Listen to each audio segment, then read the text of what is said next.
and thanks for joining. Today, we're going to be talking about considerations for hybrid learning. That includes pedagogy, learning models, and technology.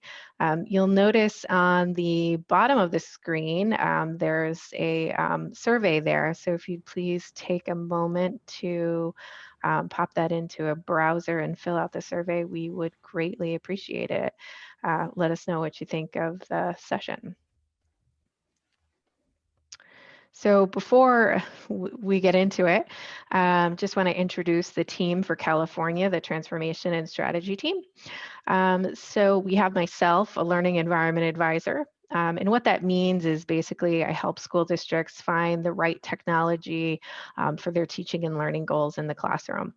Our education strategist for today is Ari, but she is off doing another session today. So we have borrowed Doug, who's also on the line. Very grateful for him joining today.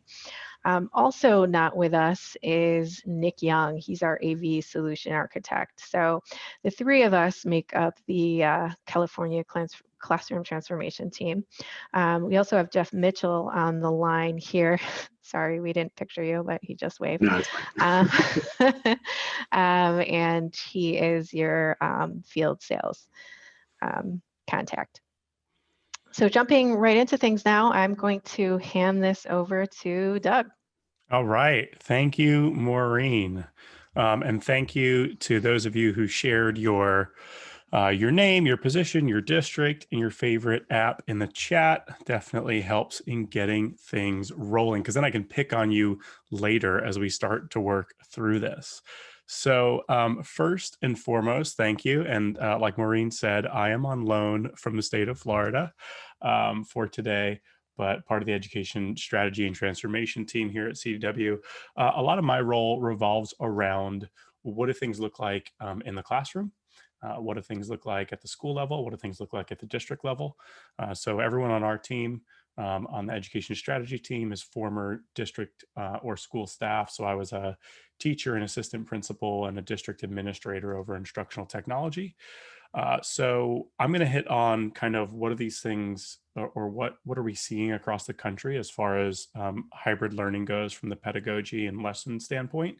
And then Maureen will hop back in with some of the more technical pieces like the platforms and products.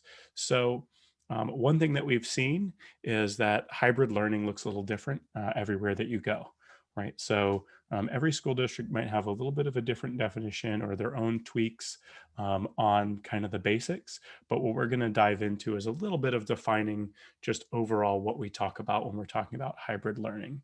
So we're talking about hybrid learning. You've heard it called probably 27,000 different things over the last 6 months, but really it's some sort of combination of face-to-face and online, right? So some students are in the buildings while others are at home. So there's a bunch of different considerations that go along with this. So as we go through, we're going to talk a little bit about what do we have to do to prepare for that kind of learning, and what are some considerations we need to make along the way. So go ahead, Maureen. Thank you.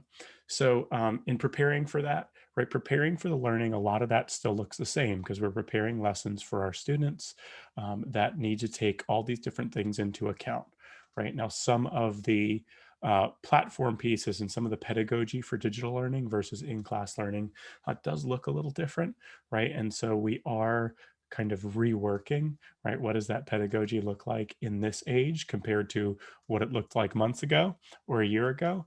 But another thing to consider with that is, still being able to create those opportunities for the students to shine and for that student agency. So when we're talking about student agency, the things to really keep in mind go ahead, Maureen. Thinking about what does the scheduling look like? What are the assignment types going to look like within that? What's going to be kind of our home base, or what are we going to settle on as our major platforms? Because one of the biggest things when we're talking about having student agency is you've got to have somewhere to jump off from, right? So we can't really dive deep into student voice and choice without having somewhere that we're starting, right? Some common ground. So one thing is there's going to be some links in here. There's going to be some slides that we go through a little bit quicker than others, just for the time consideration, but know that you'll have access to this afterwards as well. So one of the conversations I had recently actually with an educator, the Hawaii Teacher of the Year from 2020, she talked about bringing that idea of culture and connection into virtual worlds, right? So figuring out where are the places within our lesson and within our work that we can still connect the students and allow them to bring that sense of community into virtual spaces becomes really important. Two different things we're going to hit on here really quickly is this idea of synchronous versus asynchronous. So depending on what models your school is using, you may have some combination of asynchronous and synchronous learning. Again, synchronous being live, like what we're doing right now. Asynchronous would be if you chose to consume this session later, right, by watching video and completing some sort of activity. So apply that same thinking to the classroom, right? So this is the face-to-face scheduled instruction, whether it's face-to-face in person or digitally. But again, those things that are going on live and having some kind of collaboration, that's really our synchronous. And then when we move over to asynchronous, right, that's when we're talking about what has been recorded, right, and allows people to either interact or do the work on their own schedules. So this can be a little more difficult for collaboration just because it's not real-time collaboration, but it's definitely a skill as we look at building, our leaders of tomorrow. Really important that we do give them the opportunity to work on synchronous and asynchronous collaboration, because just like I'm in Florida and you're in California, there are a lot of times when we're working through people who have different time zones or different schedules. And this is true with our students now and all the pressures that are being put on our students and teachers. A few different models of hybrid learning, and we're going to walk through some of these in a little bit more detail. But ultimately, what we're talking about is when we talk about hybrid learning, there are different models for it, right? There are different methods that we've seen it implemented under in different parts of the country, in different parts of each individual state. So some states, like Florida, have specific mandates for face-to-face. So, being sort of having to be open face-to-face since the beginning of the school year, whereas others have stayed totally virtual and are now just considering, what might hybrid look like for our district. So we're going to go through some of the things that we've seen and what the considerations are and some of the benefits for each of those. So first one, gradual return, which is thinking about what are our students who have the highest need, right? And walking through how do we bring people back in waves based on highest need first, right? So this could be based on special education needs. This could be based on language learning needs. So all of those things are kind of brought into the forefront for that gradual return. And you'll see definitely some steady themes across the considerations here, right? Things that have been in place the same way for so long that need to be revisited as we go through. So, when we talk about the gradual return or returning by grade bands, meaning if we took K to 2 and prioritized them and said we want K to 2 back first for the grade bands, transportation in both of those cases is going to be a consideration, right? Because where our students live, how are we altering our transportation patterns and pickups based on that? Same thing for planning and scheduling and all those other pieces. A lot of these need to be thought about in a very different way because we're thinking about a different kind of conceptual model of education when we move to a hybrid or a distance learning scenario. So go ahead, Maureen. In addition to the gradual return and the alternating grade bands or the different grade bands, we've got alternating days, right? So we've seen this implemented where on Monday and Wednesday, students from A through L or A through M last names are in school. And on Tuesdays and Thursdays, students of N through Z with the last names are in school. And then on Friday, it's a dedicated virtual day for everybody. So on the days when you're not in person, you're doing virtual or distance learning. The one thing that I think is new at this point when we start talking about alternating days or alternating grade bands or even AM, PM is what does childcare look like, right? Because while we're focused on the pedagogy and on the learning and on what we're delivering to our students in school, right? There is still that custodial nature of school of we have to have somewhere to put the kids, right? And so if we start to alternate by letter, by day, by grade band, by level of need, there does become inconsistent childcare even across families. So, definitely something to consider as we're doing that. And I see that we have a lot of leadership in here, right? It's on instructional tech coordinator, director of digital instruction, principal, CTO. So everyone's coming with a different lens to what they see here. So if there are things that, as we're talking about it, either pique your interest or you think, at my level, here's the most important thing to consider, go ahead and throw that in the chat as well, because there could be somebody thinking the same thing. And obviously, we're a little limited based on the format and the amount of interaction we can go through. So make sure to use that chat kind of to the fullest and throw anything you need to in there. The second one on this slide is AMPM, which we have seen a couple districts at least attempt from a planning phase. I haven't seen it really pulled off very well yet, which is, half the students on campus in the AM and half the students on campus in the PM. But, again, all have different benefits and considerations. And when we were building this, we worked a lot with the folks that we work with on a regular basis in the districts, right? So our district leaders from around the country really help provide some insight into this, because obviously, Maureen and I didn't come up with this on our own, and it would look different if it did, right? It's really important that we keep the stakeholders at the districts involved in this, because, right, you're the ones who are boots on the ground implementing this. So getting that feedback is really important. Go ahead, Maureen. So the last one, which we're seeing, I would say more and more, and there is, you've probably seen some hotly debated information on both sides of this, is the simultaneous virtual and on-site. And I think that picture pretty much sums it up well, where we have some students in the classroom and some students at home. And basically we're teaching to both of those at once. So this is, it does allow for the most flexibility if a student is showing any symptoms at all, or if they're worried that they came in contact with somebody, any of those, they can just be home that day or that series of days, and it doesn't change the experience. You don't have to change the planning or scheduling. Again, more consistent on the childcare front, really gives them that flexibility locally. But there are drawbacks, right? As a teacher, it can be really difficult to continue doing one modality of teaching that you've been familiar with while also employing a totally new one. And we've seen districts run into problems with their union and bargaining units, right? So for any of these, there's a lot of considerations to go through, but this is definitely the one that I think we've seen a lot of around the country when people are starting to go hybrid. Also in here, I'm not going to go through all these, but just know that there are a lot of considerations you have to make whenever you're bringing students back on campus, if you have not already. And a lot of these are going to be true no matter which situation and which model of hybrid learning you're going to take. So these are, again, just in general considerations for any model.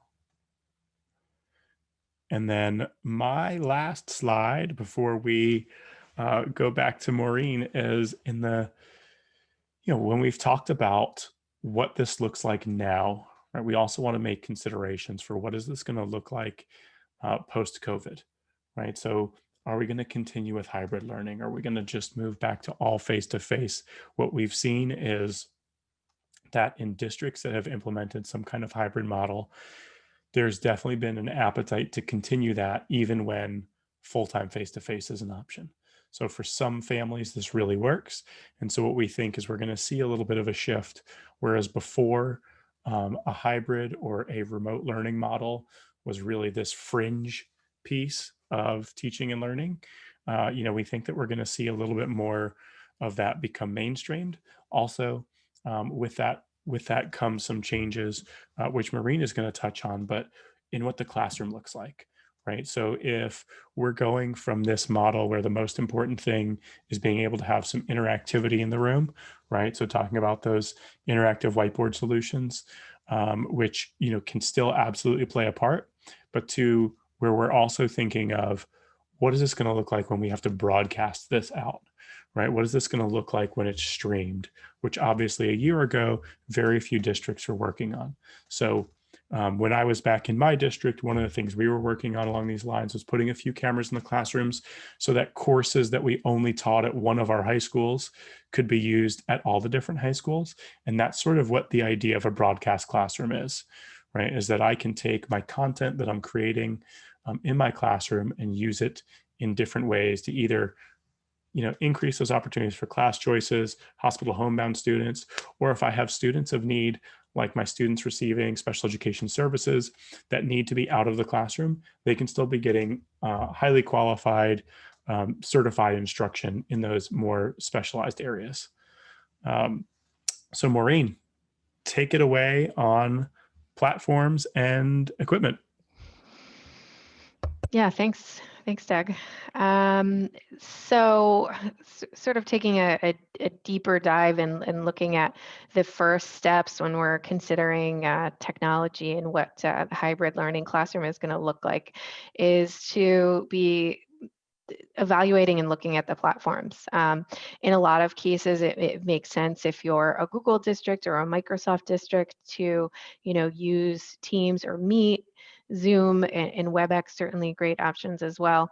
And I don't mean to share this slide in the hopes of like pointing out which one is better. I think there's lots of different reasons to use the different platforms. But one of the things that I've noticed is there's been so much innovation in these platforms, even in the last 6 months. So tools and, you know, resources within these conferencing platforms has really exploded in the quality. Something like breakout rooms is not something that I used before April of this year, and it potentially didn't even exist in some of these platforms. But it's a great way, I think, breakout rooms to combine the in-class students with the remote students to continue that collaboration. Things like custom backgrounds, again, something I would not have been using 6 months to a year ago just because the quality of them was pretty poor. And now, you know, when we have students and teachers at home with the chaos behind you, it's so nice to just kind of, you know, level set and, you know, allow the students and the teachers to just be present and not have to worry about what might be going on behind them. Certainly things like recording and screen share, those are sort of baseline expectations. But again, the whiteboarding features, the polling features, the chat features are, again, ways to pull those remote and in-person students into one. Couple more features. A lot of this stuff is changing by the day. Yesterday afternoon, I was in a WebEx meet, and I'm probably in a WebEx almost every day because that's one of the platforms we use here. I noticed that live emojis appeared, and that wasn't there, you know, 2 days ago. So the innovation continues to happen, and I'm excited to see that continue as well too. So this slide is something that I'm constantly updating as far as the new features and just the level of innovation I expect to grow, because this is the new school place. This is the new way we're going to be working, or at least one of the options. So moving on from the platforms into the hardware, we've put together a couple different strategies, and I'll just share all of these because the formatting is off. So strategy number one, this comes from conversations that we've been having for 6 to 8 months with schools. We were looking at anything and everything when it came to the right technologies, because this was brand new for schools. There was no roadmap as far as what the right technology for hybrid learning was going to be. So, you know, having hundreds of different conversations and deploying this at hundreds of different schools across the country, these are really the trends and the strategies that we've seen. So first and foremost is a basic upgrade. And quite frankly, this is going to be the most cost effective. But what it's going to give you or give to your teachers is improved audio and video from the laptop. It's also going to get the teacher out from behind the laptop, particularly if the teacher is in the classroom instead of having to sit in front of a laptop teaching to those remote students whilst the rest of the classroom just sort of watches. This basic webcam can be mounted on a tripod on the desk. It could be mounted on a tripod in the room. So again, getting them back up and moving in teaching as they would normally. This combined with a wireless headset, again, going to give them the freedom to move around as they would normally. And I should say this solution too works great at home. If you're moving back and forth between a hybrid classroom and a remote classroom, these are pretty simple enough that you could use them at home as well. Strategy 2, which is really gaining popularity when it comes to the tracking and the pan tilt zoom cameras. The limitation of strategy 1 is you only get sort of a limited field of view. With the tracking cameras, auto tracking, or ones that you manually move around, they're going to give you a wider field of view, so they could cover the entire front of the classroom. The great thing about the auto tracking as well is the teachers don't have to do anything. And anything that sort of simplifies, it's difficult enough trying to teach, in person and remote, and maintaining some standards. Not having to worry about where your camera is positioned in the classroom to make sure that it's following you is just another thing, if the teachers can forget about it. This solution, these are more expensive cameras, so they do make sense more for the classroom versus something that you might take home. But again, they bring the view, at least for those remote students, it brings them into the classroom. So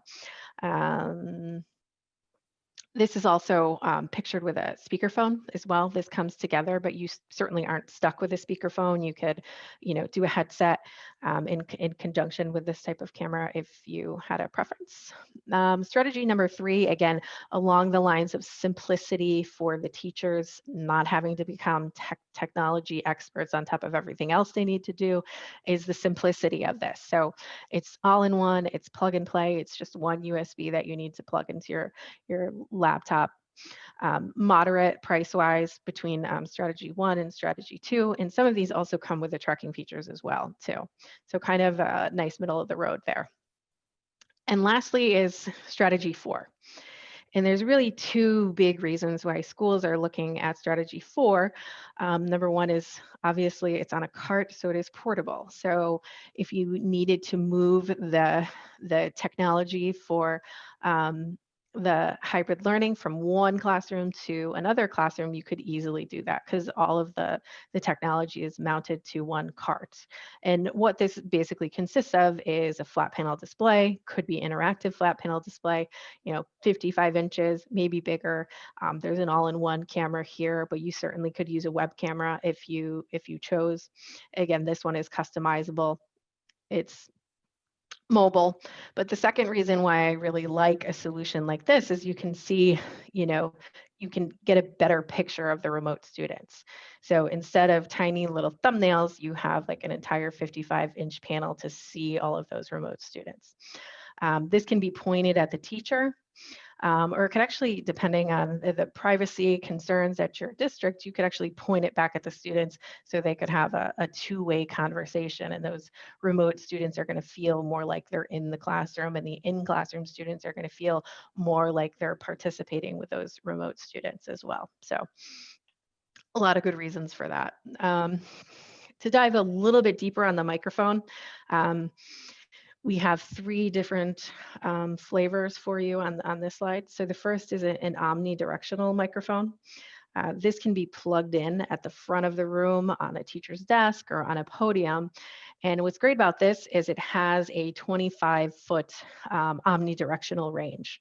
So again, the mobility of the teacher, so you're not stuck sitting in front of the laptop particularly again, if you're in front of in-person students, you have that ability to move around. You don't have to wear a headset. You're not tied to anything, and it's going to be able to pick up your audio from up to 25 feet.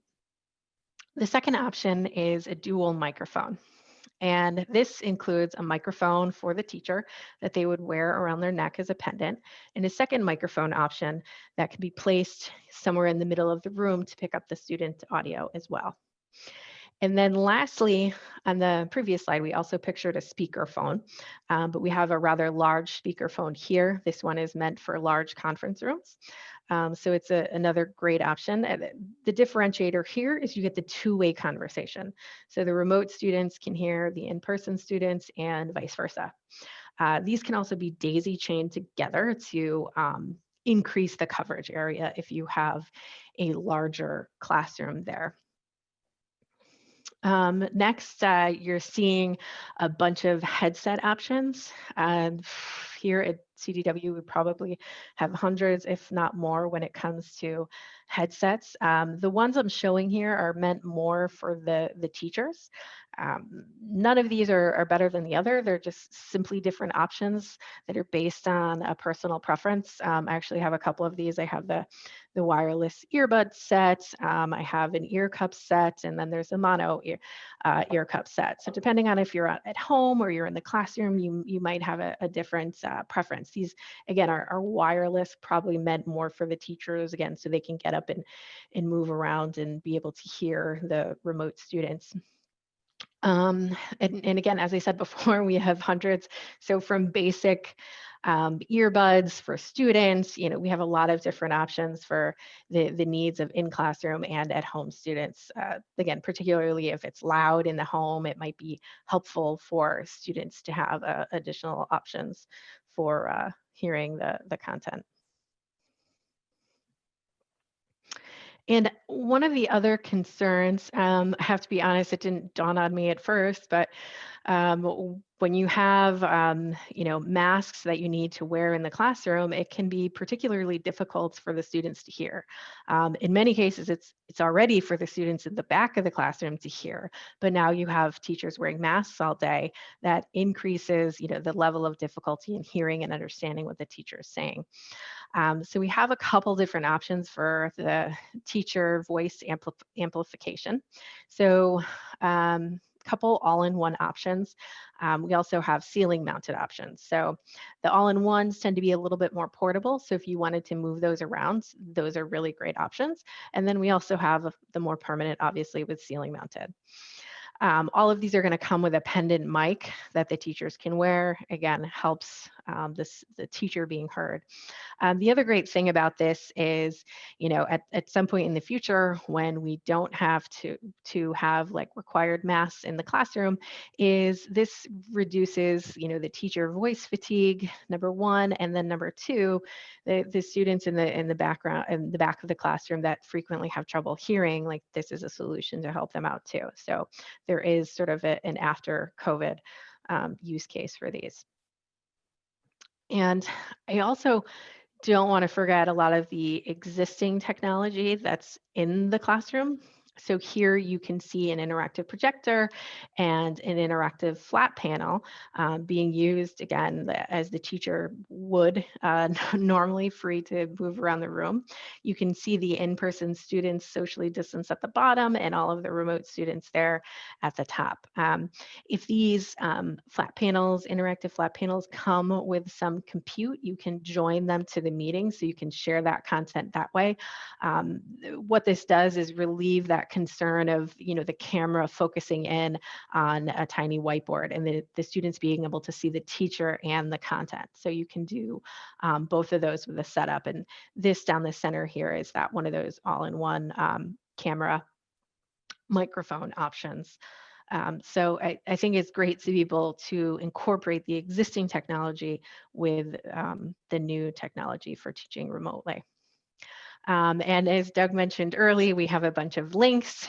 So one of the things that we put together is a remote learning checklist. So all of those things I just mentioned, plus a couple more, we've put into this remote learning checklist that you could share with your district in review, and again go through each of these points. But so we also, when we're looking at the audiovisual, we like to take the entire room into consideration. So what does that furniture in the space look like, and how does this all fit together, and how does this align with our goals for teaching and learning in the classroom? And so one of the things our team put together, it's probably been a couple of years ago, but I think it's still relevant today to think about is, how does the space align with the technology? And so we put together this CDW Blueprint to Design program. And what that starts off with is a 1 to 2 hour conversation. That would be, in California's case, Ari. And maybe Doug would be kind enough if Ari was busy to hop on again.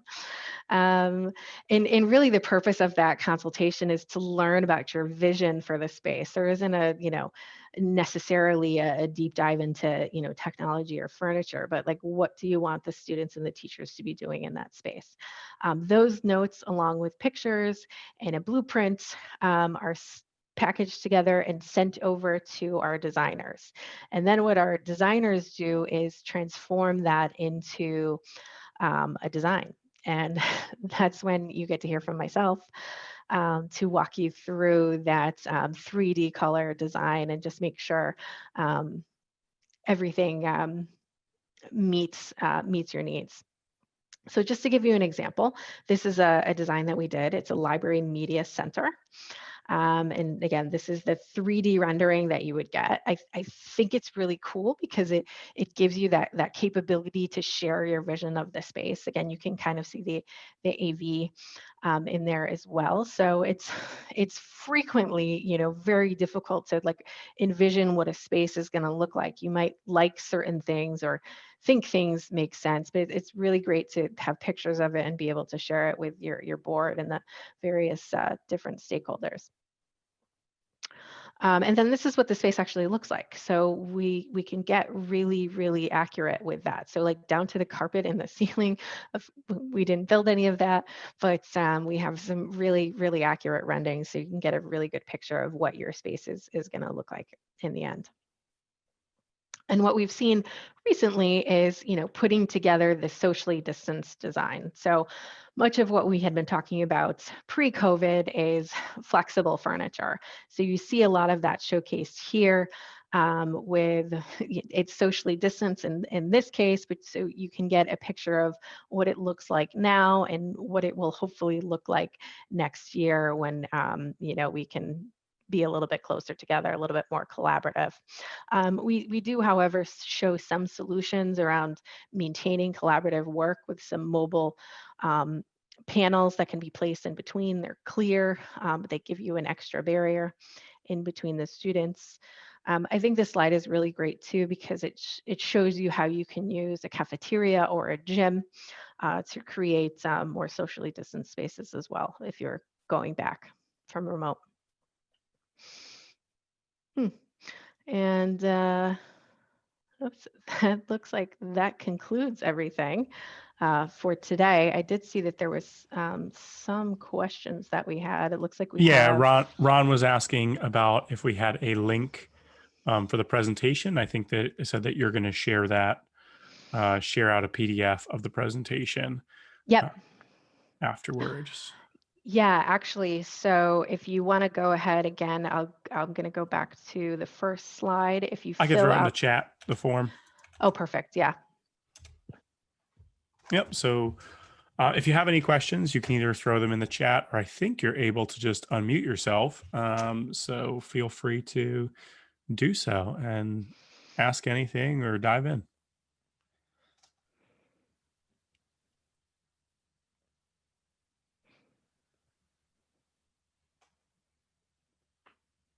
And if not, that's okay too.